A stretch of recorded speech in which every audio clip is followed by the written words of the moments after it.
When we talk about Japanese carriers in WWII, most people think of the big names like Akagi or Kaga, but hidden in history is a ship far less known, Akitsu Maru.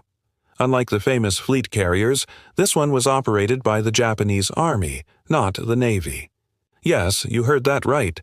The Army had its own aircraft carrier. Akitsu Maru was unique, strange, and, for a time, a closely guarded secret. She wasn't a giant like Shinano or Yamato, but she played a role that was just as fascinating. Imagine a hybrid vessel, part transport, part landing ship, and part aircraft carrier. That was the vision behind Akitsu Maru, a ship that could land troops, launch planes, and supply invasions all in one. It sounded like a clever idea, especially for Japan's island-hopping wars in the Pacific. But as history shows, Akitsu Maru's story didn't end with success. Instead, it ended in tragedy, making her one of the most unusual yet doomed ships of World War II. Akitsu Maru wasn't born from grand naval doctrine but from necessity. Japan's army wanted its own way to land troops on distant shores without relying on the Navy. So instead of asking for another battleship, the Army pushed for a ship that could do multiple jobs. She was laid down in the early 1940s, designed not as a pure warship but as a landing craft depot with a flight deck. At first glance, she looked like a small aircraft carrier, but her purpose was very different. Her displacement was about 11,800 tons, far smaller than the giant fleet carriers. Still, the design was innovative. She could carry landing craft, tanks, and troops in her hold. Above that, her flight deck allowed her to operate light aircraft for reconnaissance and anti-submarine patrols. This hybrid concept was rare at the time, especially for an Army-operated vessel. It showed how desperate and creative Japan had become in the middle of the war. To many Japanese officers, Akitsu Maru was the ultimate multi-purpose invasion ship. But in practice, this meant she wasn't the best at any one role. Her flight deck was too short for heavier planes, limiting her to small reconnaissance and liaison aircraft. Her defensive armament was modest, leaving her vulnerable compared to proper carriers. Still, the Japanese Army saw her as a valuable tool, especially in amphibious operations. And so Akitsu Maru entered service, a strange hybrid that would carry both promise and doom. Once completed, Akitsu Maru joined the Japanese Army fleet, a rare sight since most carriers belonged to the Navy. She was meant to support amphibious assaults, carrying both landing craft and aircraft. Her planes were mainly small reconnaissance types like the Kokusai Ki-76, useful for spotting and patrols. In theory, these aircraft could also perform anti-submarine duties, which Japan desperately needed. Akitsu Maru often carried troops, tanks, and supplies across the Pacific, filling a crucial transport role. But she wasn't alone. A sister ship, Nagitsu Maru, was also built on the same hybrid design. Together, they formed a unique class of Army-operated escort carriers. For Japan's military, this seemed like a clever workaround to naval limitations. The Army could move its own troops and launch its own aircraft without relying on the Navy's strained resources. However, operating a carrier required training, coordination, and strong defenses. And that was where Akitsu Maru struggled. She had none of the advanced systems of full-sized carriers. Her aircraft complement was tiny, sometimes just a handful, and her anti-air and anti-submarine defenses were weak compared to the threats lurking in Pacific waters. Still, she played her part. Akitsu Maru transported forces to occupied territories and supported Japanese garrisons. She also made several runs carrying reinforcements through dangerous waters patrolled by Allied submarines. Every voyage was a gamble, especially as Japan lost naval and air superiority. By 1944, the seas around Japan had become some of the most dangerous in the world.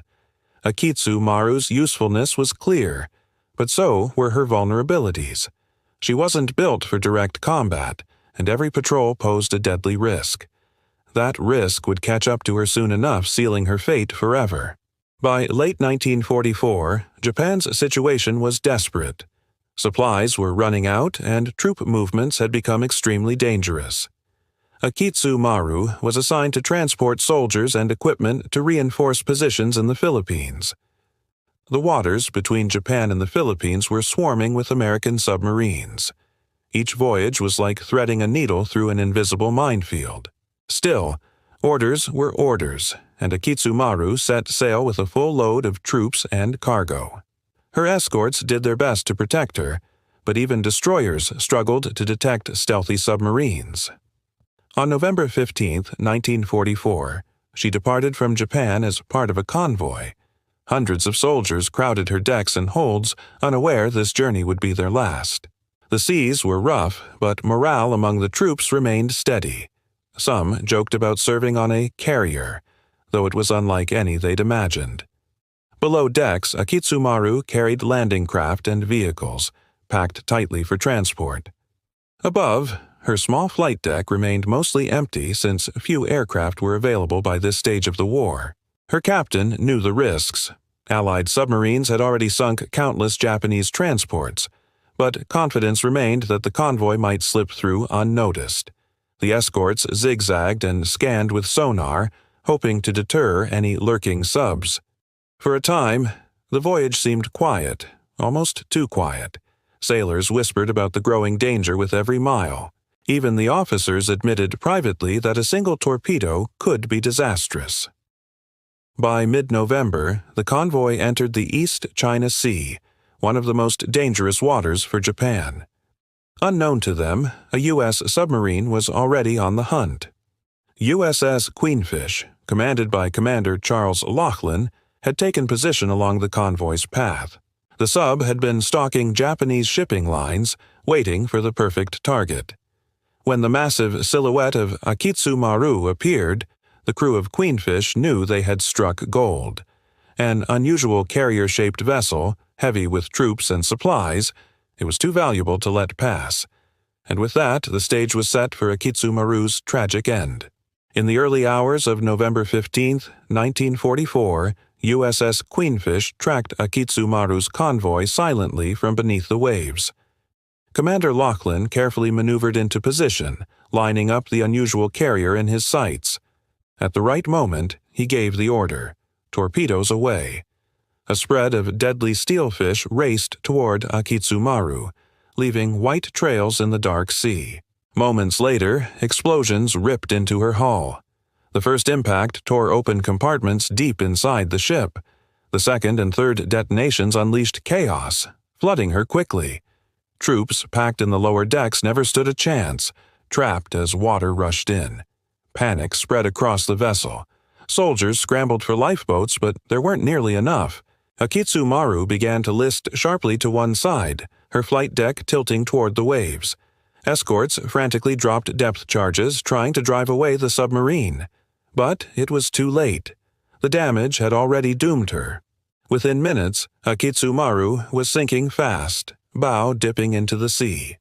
Some men leapt overboard, clinging to wreckage in the frigid waters. Others were dragged under as the massive ship rolled and went down. The ocean boiled with oil, debris, and cries for help. More than 2,000 troops and crew were aboard when the torpedoes struck. Only a fraction survived, plucked from the waves by escort ships. In less than 10 minutes, Akitsu Maru, Japan's strange hybrid carrier, was gone. Her final voyage ended not in glory but in tragedy beneath the East China Sea. The loss of Akitsu Maru was more than just the sinking of another ship. It was the collapse of a strange experiment in Japan's wartime strategy. She had been designed as a hybrid solution, but in reality, she was vulnerable in every role. The Army's attempt to rival the Navy at sea ended in disaster. Her sinking showed how fragile Japan's supply lines had become by late 1944. American submarines were now masters of the Pacific, sinking ships almost at will.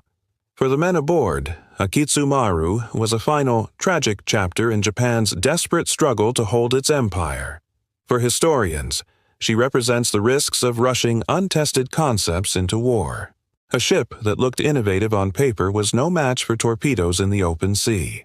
Today, Akitsu Maru is remembered as one of WWII's strangest carriers, an experiment that ended beneath the waves.